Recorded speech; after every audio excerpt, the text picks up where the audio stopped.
Selamat siang Bapak dan teman-teman. Pada kesempatan ini, kami dari kelompok 7 akan mempresentasikan hasil diskusi kelompok kami mengenai perkembangan trigonometri. Di sini kami beranggotakan 5 orang. Yang pertama, Maria Giovanni Merisi dengan NIM 173114013. Yang kedua, Christina Arum Pratiwi dengan NIM 171414020. Yang ketiga, Ditya Wardani dengan NIM 171324016. Yang keempat, Krenia Widi Astuti dengan NIM 171324046. Dan yang terakhir, saya sendiri, Melania Rustike Garung dengan NIM 191324029. Baik teman-teman, pada slide berikutnya saya akan menjelaskan tentang peta konsep pembahasan perkembangan trigonometri. Baik, pada peta konsep ini yang pertama kita akan membahas tentang pengertian trigonometri, yang kedua tentang sejarah trigonometri, yang ketiga tentang konsep dasar trigonometri, dan yang terakhir kita akan membahas tentang rumus dari trigonometri. Baik, kita akan masuk pada topik-topiknya. Kita akan membahas satu persatu dari topik tersebut. Yang pertama, kita akan membahas tentang pengertian trigonometri.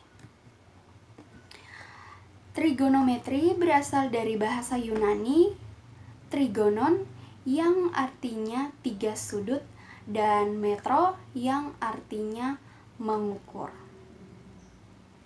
Trigonometri adalah sebuah cabang ilmu matematika yang mempelajari tentang hubungan atau keterkaitan antara sisi dan sudut dari sebuah segitiga dan fungsi trigonometri seperti sinus atau sin, kosinus atau kos, dan tangen atau tang. Oke teman-teman, berarti teman-teman sudah tahu kan pengertian trigonometri itu? Baik, trigonometri teman-teman ternyata mempunyai hubungan atau keterkaitan dengan segitiga. Apakah teman-teman tahu? Oh iya, belum tahu ya. Oke, saya akan menjelaskan. Trigonometri dikatakan itu berhubungan atau mempunyai keterkaitan dengan segitiga karena pada dasarnya trigonometri itu sebagai metode dalam perhitungan yang dapat menyelesaikan masalah yang masih memiliki keterkaitan pada perbandingan-perbandingan yang terdapat pada bangunan geometri, terkhusus dalam bangunan yang berbentuk segitiga. Contohnya itu seperti geometri ruang maupun geometri bidang. Oke. Baik teman-teman, akan tetapi trigonometri itu kan tadi dikatakan berhubungan dengan segitiga. Akan tetapi di sini belum jelas teman-teman. Segitiga yang dimaksud itu apakah segitiga siku-siku ataukah segitiga sama sisi atau segitiga yang lain, itu belum diketahui teman-teman. Akan tetapi teman-teman, pada pengaplikasian atau biasanya yang digunakan itu dalam perhitungan trigonometri itu adalah segitiga sama kaki atau siku-siku. Baik teman-teman, saya akan menjelaskan mengenai sejarah trigonometri. Sejarah awal trigonometri dapat dilacak dari zaman Mesir kuno, Babilonia, dan peradaban lembah Indus lebih dari 3000 tahun yang lalu. Matematikawan India adalah perintis perhitungan variabel aljabar yang digunakan untuk menghitung astronomi serta trigonometri. Matematikawan trigonometri yang pertama itu adalah Lakada. Lakada merupakan matematikawan yang dikenal sampai sekarang yang menggunakan geometri dan trigonometri untuk perhitungan astronomi. Lalu yang kedua ada Hipparchus. Hipparchus sekitar pada tahun 150 sebelum Masehi dengan tabel trigonometrinya untuk menyelesaikan segitiga. Selanjutnya ada Ptolemies sekitar tahun 100 sebelum Masehi mengembangkan perhitungan trigonometri lebih lanjut. Lalu ada matematikawan Silesia Bartholomeus Pithecanthus menerbitkan sebuah karya yang berpengaruh tentang trigonometri pada tahun 1595 dan memperkenalkan kata ini ke dalam bahasa Inggris dan bahasa Perancis. Yang selanjutnya saya akan membahas mengenai penemuan rumus dasar trigonometri oleh para tokoh ilmuwan muslim. Yang pertama itu ada Al-Bujani atau Abdul Wafa Muhammad.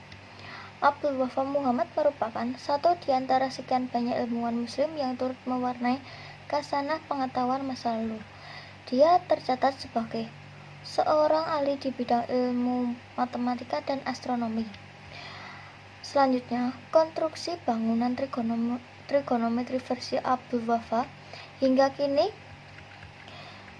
diakui sangat besar kemanfaatannya. Dia adalah orang pertama yang menunjukkan adanya teori relatif segitiga parabola. Tak hanya itu, dia juga mengembangkan metode baru tentang konstruksi segi empat serta perbaikan nilai sinus 30 dengan memakai 8 desimal. Abdul Wafa pun mengembangkan hubungan sinus dan formula 2. Sin 2 buka kurung A per 2 tutup kurung sama dengan 1 min cos A dan juga sin A sama dengan 2 sin buka kurung A per 2 tutup kurung cos buka kurung A per 2 tutup kurung. Lalu yang kedua ada Abu Nasr Mansur. Abu Nasr Mansur terlahir di kawasan Gilan, Persia pada tahun 960 Masehi. Hal itu tercatat dalam The Region of the World, sebuah buku geografi Persia pada tahun 982 Masehi. Pada karya trigonometrinya, Abu Nasr Mansur menemukan hukum sinus sebagai berikut. A per sin A sama dengan B per sin B sama dengan C per sin C. Baik teman-teman, saya akan menjelaskan bagian yang ketiga mengenai konsep dasar trigonometri. Konsep dasar trigonometri tidak lepas dari bangun datar yang bernama segitiga siku-siku. Segitiga siku-siku didefinisikan sebagai segitiga yang memiliki satu sudut siku-siku dan dua sudut lancip lengkap. Sisi di hadapan sudut siku-siku merupakan sisi terpanjang yang disebut dengan sisi miringnya, sedangkan sisi-sisi di hadapan sudut lancip disebut kaki segitiga. Baik, teman-teman dapat memperhatikan gambar segitiga tersebut. Pada gambar di samping terlihat jelas bahwa segitiga ABC adalah segitiga siku-siku dengan C sebagai sudut siku-siku, AB sebagai sisi miringnya, dan BC sebagai kakinya. Selanjutnya dapat dituliskan sebagai berikut. Sinus A sama dengan BC per AB, kosinus A sama dengan AC per AB, tangen A sama dengan BC per AC, kosekan A sama dengan AB per BC, sekan A sama dengan AB per AC, dan kotangen A sama dengan AC per BC. Dari perbandingan tersebut dapat diketahui bahwa sinus theta, kosinus theta, dan tangen theta berbanding terbalik dengan kosekan theta, sekan theta, dan kotangen theta secara berurut-urut. Demikian dapat diketahui bahwa sinus A per kosinus A sama dengan tangen A, dan kosinus A per sinus A sama dengan kotangen A.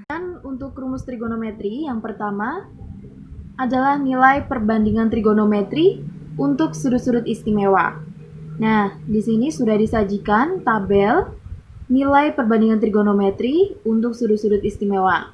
Nah, sudut-sudut istimewanya ini ada 0 derajat, 30 derajat, 45 derajat, 60 derajat, dan juga 90 derajat.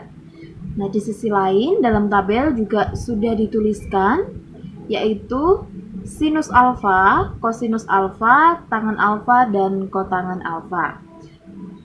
Untuk sinus alfa yaitu sinus 0 derajat bernilai 0. Kemudian sinus 30 derajat bernilai setengah, sinus 45 derajat bernilai setengah akar 2, sinus 60 derajat bernilai setengah akar 3, dan sinus 90 derajat bernilai 1.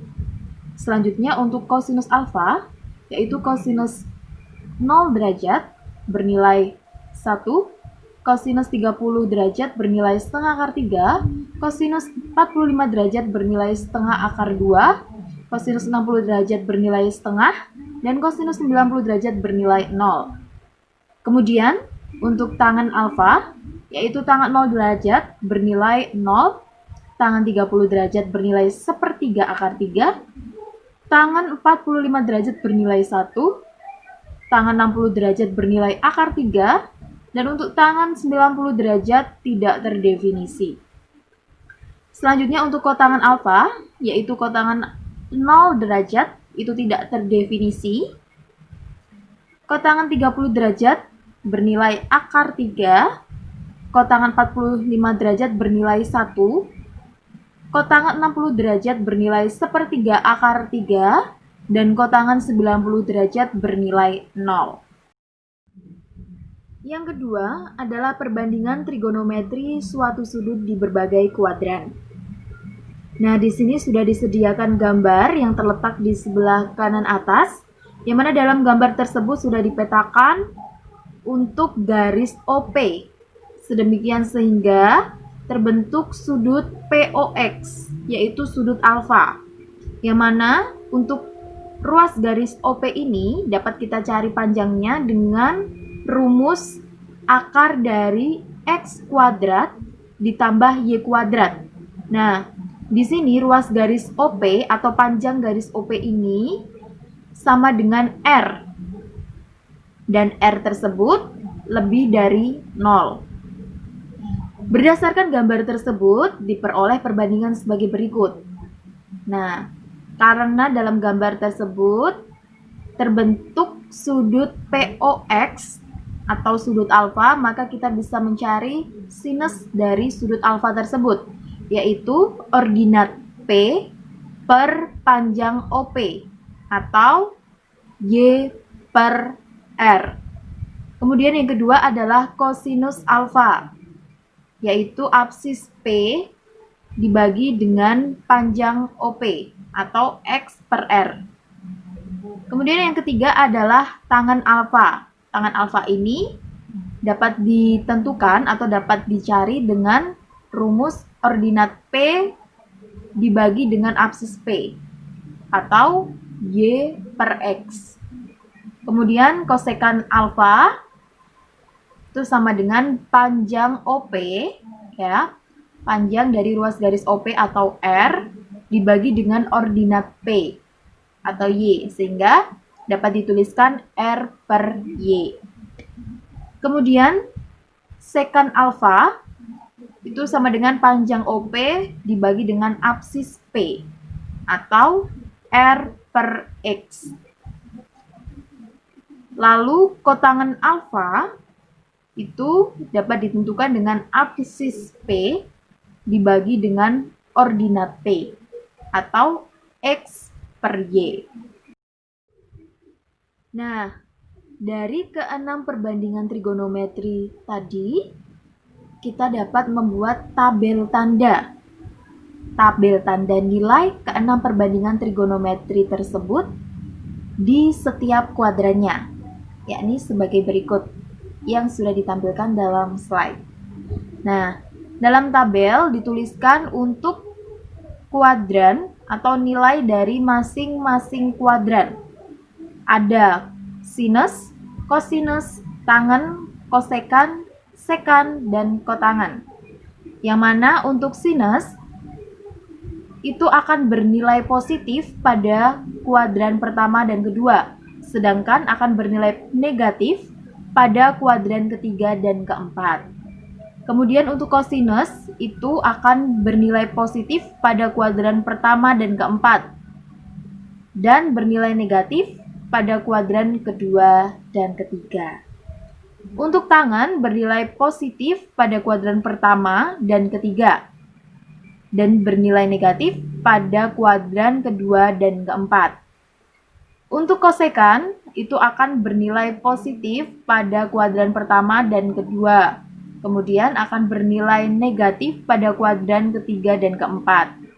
Untuk sekan akan bernilai positif pada kuadran pertama dan keempat, dan akan bernilai negatif pada kuadran kedua dan ketiga. Kemudian untuk kotangan akan bernilai positif pada kuadran pertama dan ketiga, dan akan bernilai negatif pada kuadran kedua dan keempat. Selanjutnya adalah rumus penjumlahan dan pengurangan fungsi sinus dan kosinus. Yang pertama ada sinus alfa ditambah sinus beta sama dengan 2 sinus setengah dikalikan alfa plus beta cos setengah dikalikan alfa minus beta. Yang kedua ada sinus alfa minus sinus beta sama dengan 2 cos setengah alfa plus beta sin setengah alfa minus beta. Yang ketiga cos alfa plus cos beta sama dengan 2 cos setengah alfa plus beta cos setengah alfa minus beta. Selanjutnya ada cos alfa minus cos beta sama dengan minus 2 sin setengah alfa plus beta sin setengah alfa minus beta. Kemudian yang keempat ada rumus-rumus trigonometri untuk jumlah dan selisih dua sudut. Yang pertama ada cos alfa plus beta sama dengan cos alfa cos beta minus sin alfa sin beta. Yang kedua ada cos alfa minus beta sama dengan cos alfa cos beta plus sin alfa sin beta. Yang ketiga, sin alfa plus beta sama dengan sin alfa cos beta plus cos alfa sin beta. Yang keempat, sin alfa minus beta sama dengan sin alfa cos beta minus cos alfa sin beta. Yang kelima, tangen alfa plus beta sama dengan tangen alfa plus tangen beta per 1 minus tangen alfa tangen beta. Yang terakhir, tangen alfa minus beta sama dengan tangen alfa min tangen beta per 1 plus tangen alfa tangen beta. Rumus ini biasa digunakan ketika kita mencari trigonometri bukan sudut istimewa. Contohnya, ketika kita mencari kosinus 75 derajat. 75 derajat bisa diperoleh dari 30 ditambah 45 derajat. Sehingga kita dapat mencari kosinus 75 derajat dengan cara cos 30 derajat ditambah 45 derajat. Sehingga diperoleh cos 30 derajat ditambah cos 45 derajat minus sin 30 derajat sin 45 derajat. Sehingga kita dapat memperoleh trigonometri tersebut tanpa menggunakan kalkulator. Karena sudut-sudut yang kita gunakan alfa plus betanya merupakan sudut istimewa. Yang terakhir adalah rumus trigonometri sudut rangkap. Rumus trigonometri sudut rangkap ini merupakan akibat dari yang sebelumnya, yaitu selisih sejumlah dua sudut. Mengapa seperti itu? Karena kondisi sudut rangkap terjadi ketika nilai alfa dan beta itu sama. Sehingga didapat rumus yang pertama ada sin 2 alfa, yaitu yang kita ketahui jadinya sinus alfa plus alfa sama dengan sin alfa cos alfa plus cos alfa sin alfa. Sehingga sin 2 alfa sama dengan 2 sin alfa cos alfa. Yang kedua ada cos 2 alfa. Cos 2 alfa diperoleh dari cos alfa plus alfa sama dengan cos alfa minus sin alfa. Sehingga cos 2 alfa sama dengan cos kuadrat min sin kuadrat alfa. Cos kuadrat alfa minus sin kuadrat alfa. Yang terakhir ada tan 2 alfa. Tan 2 alfa diperoleh dari tan alfa plus alfa. Sehingga tan 2 alfa sama dengan tan alfa plus tan alfa per 1 minus tan alfa tan alfa. Sehingga tan 2 alfa sama dengan 2 tan alfa per 1 minus tan kuadrat alfa. Sekian presentasi dari kami. Jika ada pertanyaan, kita terima di kolom komentar atau bisa menghubungi salah satu dari kita. Terima kasih atas perhatiannya.